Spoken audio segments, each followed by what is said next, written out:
Las primeras ideas de Puerto Madero tenían que ver con temas generales de planeamiento de la ciudad. Es decir, el problema era la decadencia del centro. Y eso lo que genera es un centro que poco a poco va perdiendo dinamismo, va perdiendo actividad. El centro se va yendo y se va hacia el lugar donde están los ricos. Y el centro queda vacío y para los pobres. Los pobres han perdido la ciudad. Buenos Aires sigue siendo el centro de todo. Toda la hotelería y todas las cosas están en el centro y esto mantiene vivo el centro. Por lo tanto, lo que es Puerto Madero es un intento de agarrar esta ciudad que se iba para allá y traerla y ponerla acá de nuevo.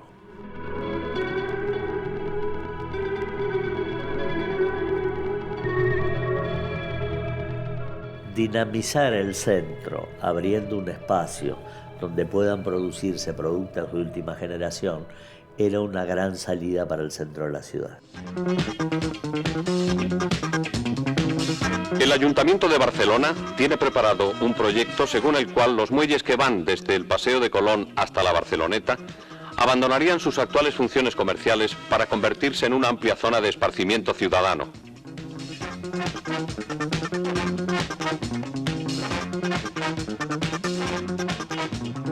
Yo hice una gira con algunos de los miembros del equipo y pasamos por Barcelona.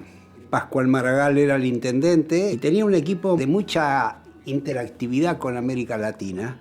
Y ahí vimos que ellos también estaban reciclando el viejo puerto barcelonés. Y de allí trajimos un equipo que, ni bien asumimos, empezó a colaborar con nosotros en el proyecto.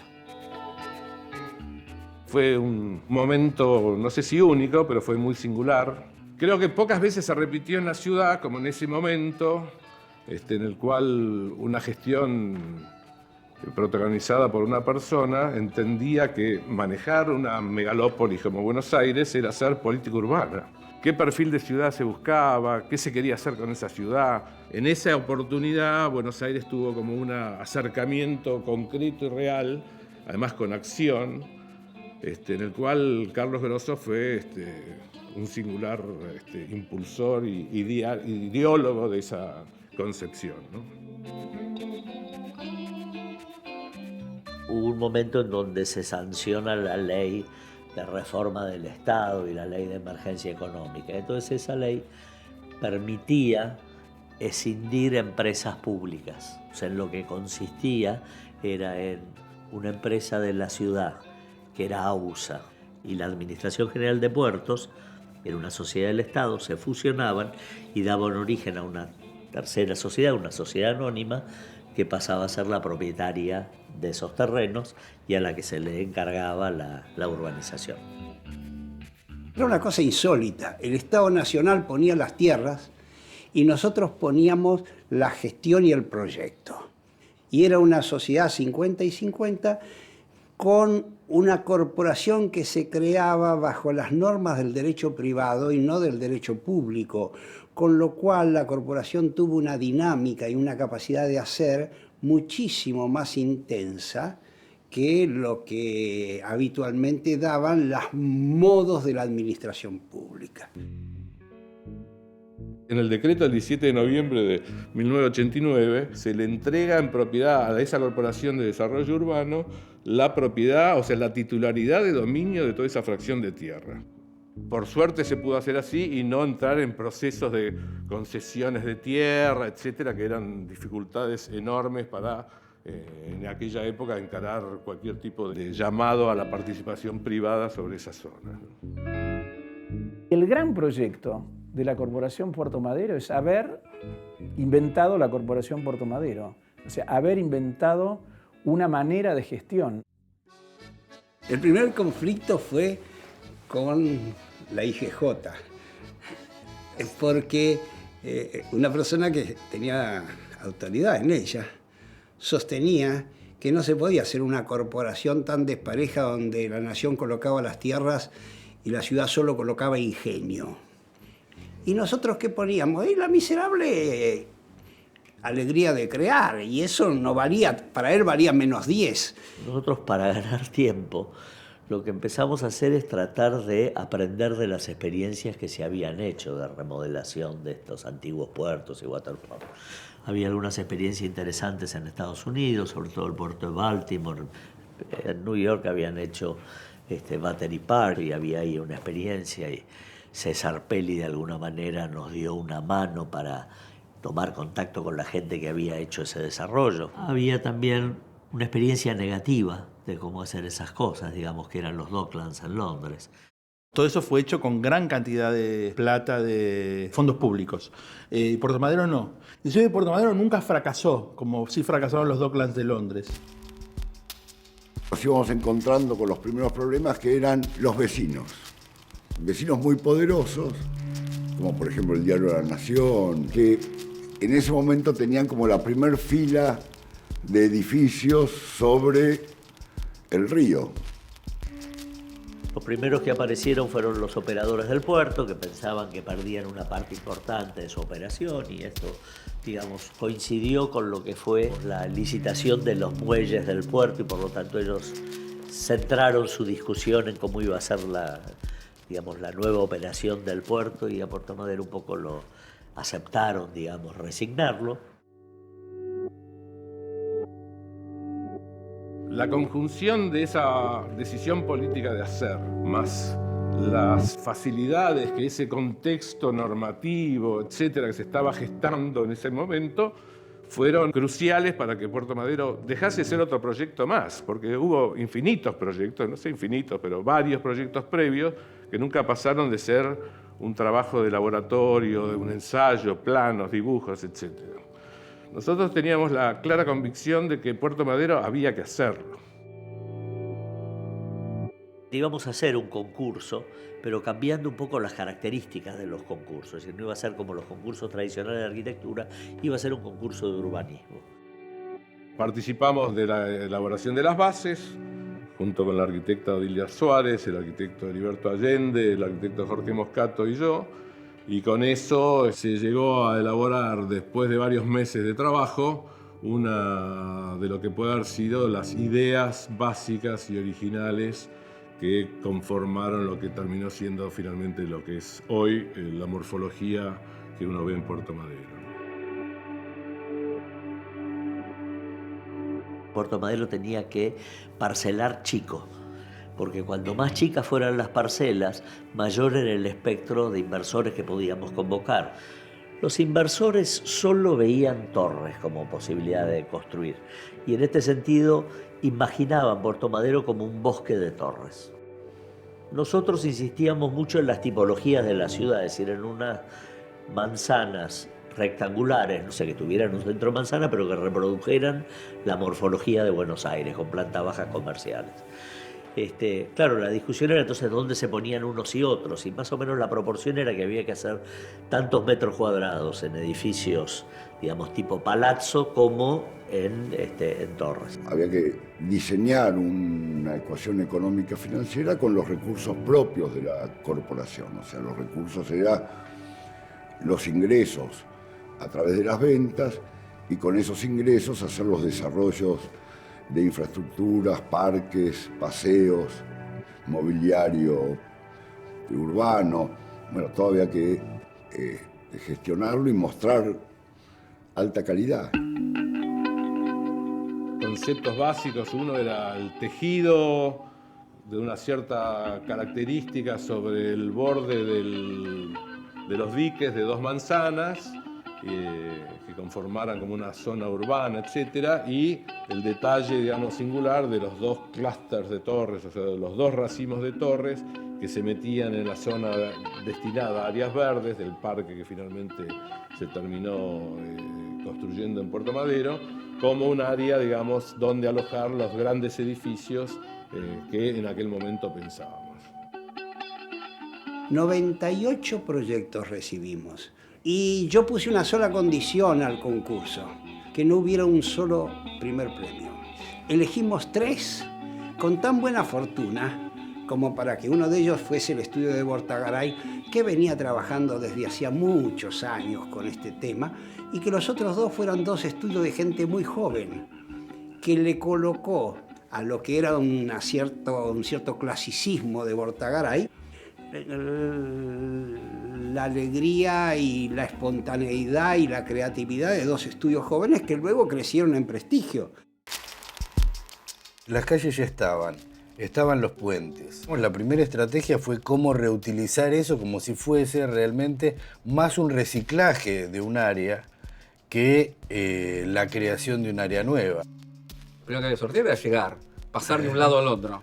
Y obviamente, digamos, la estructura existía de los puentes. O sea, había un vínculo importante entre el llegar, el dónde ubicar la alta densidad y los puentes. Por ejemplo, un proyecto como el de Bortagaray proponía definir hasta los materiales de construcción. Es decir, por ejemplo, él quería que los edificios del lado oeste fueran de ladrillo colorado. Y bueno, esas cosas después finalmente no sucedieron. Se empezó con los docks de ladrillo rojo de este lado y eso, digamos, de alguna manera mantuvo al proyecto con visibilidad, permitió financiar a la corporación y permitió financiar la infraestructura y de alguna manera fue incorporando una parte de Puerto Madero a la ciudad. Nosotros arrancamos de movida con la idea de que había que dejar de lado el movimiento moderno, cosa insólita en ese momento, y optar primero por un proyecto, un partido que tuviera calles, veredas, esquinas. En ese momento era una decisión absolutamente revolucionaria y transgresora optar por ese tipo de partidos. En el tejido de la ciudad marcábamos calles transversales para que esa vida se pareciera lo más posible, digamos, a lo que se vive en Buenos Aires. Todo el tiempo lo que nosotros teníamos en la mente es que justamente la ciudad de Buenos Aires continúe, que continúe la trama, pero mejorada. Fuimos 3 representantes de cada equipo y se armó un nuevo equipo de 9 arquitectos. Y ese equipo de 9 arquitectos representantes de esos 3 equipos tenían que producir el master plan definitivo. Nos teníamos que sentar por un lado, a discutir de igual a igual con el decano de la facultad en ese momento, el que me había firmado el título a mí 3 años antes o 4, no mucho más.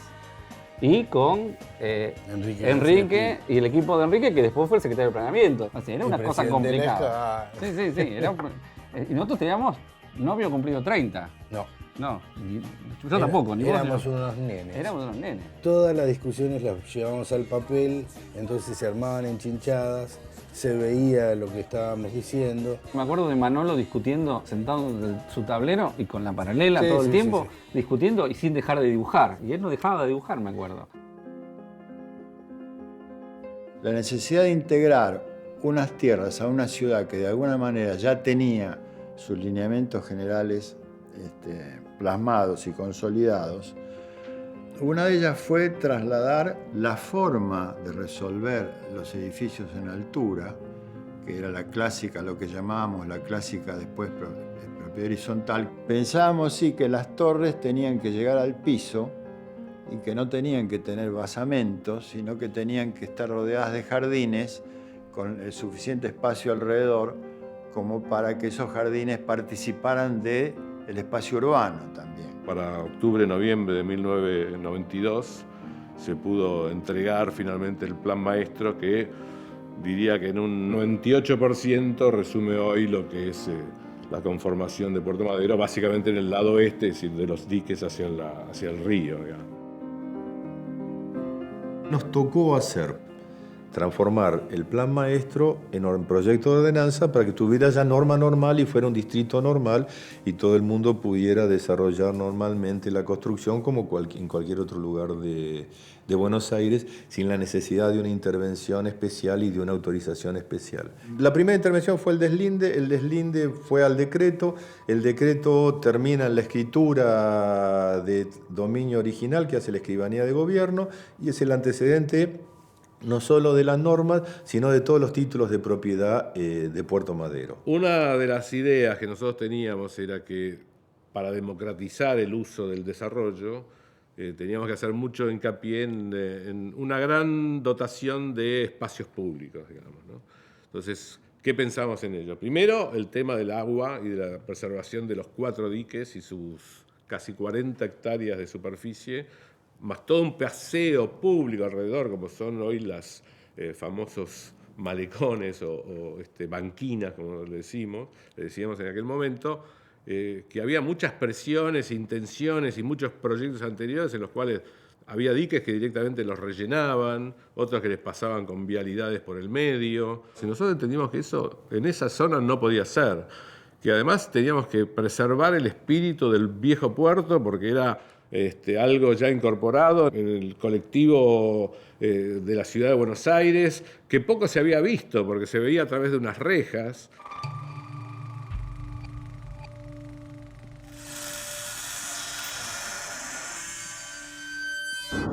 Era una riqueza espacial, patrimonial, arquitectónica, singular de una arquitectura industrial que había que obligadamente mantener, digamos, ¿no? Esta es la intervención que hicimos nosotros, la banquina, ahí abajo. La tecnología de ese proyecto naturalmente se extendió a la otra banquina y al resto de Puerto Madero. La primera parte que se hizo fue este extremo que está acá, el módulo 1, en el cual se definieron la baranda, los pisos, las luminarias, todos los ensayos sobre los temas de piso que se podían colocar. Había una obsesión con el reciclaje de lo que hubiera, que todo eso el visitante o el usuario tuviera la percepción de que era algo intemporal, de que siempre hubiera estado, que no hubiera una situación en la cual estuviéramos proyectando algo nuevo, sino un reciclaje de algo. Lo nuestro, me parece que justamente tiene esa cosa de la intemporalidad. Podría haber estado antes, o se podría haber hecho después. O sea, no imita la historia, pero hay una tradición. Es un proyecto de 8 metros de ancho por 4 kilómetros de largo, o sea que es una plaza de 4 hectáreas. Eso es bastante, ¿no?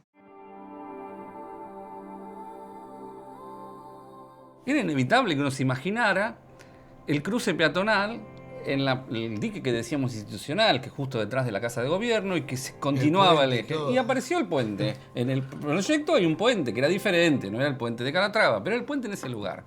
Que era inevitable que apareciera, por ejemplo, un parque público en ese lugar como correlato de la Plaza de Mayo detrás y que siguiera ese. El parque público existe. Claro. Era inevitable dejar el molino viejo de ladrillo como un edificio para un uso querible, con actividad y con una plaza delante. Efectivamente apareció. Pero era inevitable que llevaran los barcos históricos. Entonces habíamos puesto la fragata Sarmiento en el dique 3 y la corbeta Uruguay en el dique 2. No sé dónde están. ¿Dónde están? Pero estamos hablando del año 90, donde no estaban estos, no había nada. La idea de tener todo junto en un lugar y que se mezclaran y que se cruzaran y que el tipo que iba a laburar caminara por la misma vereda y usara el mismo colectivo que el tipo que volvía a su casa o que salía de su casa y demás, que hoy es como el dato elemental de cualquier desarrollo urbano que alguien va a hacer en cualquier lugar del mundo.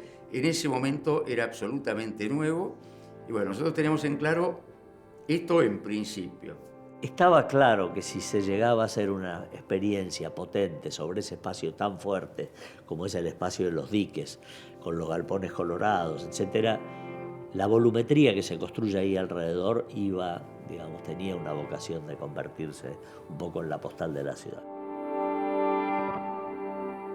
Puede ser que aparezca alguna crítica, y yo voy a hacer una de ellas, y es que nos faltan establecimientos educacionales públicos, que nos falta transporte público para que la gente llegue, no necesariamente con el automóvil.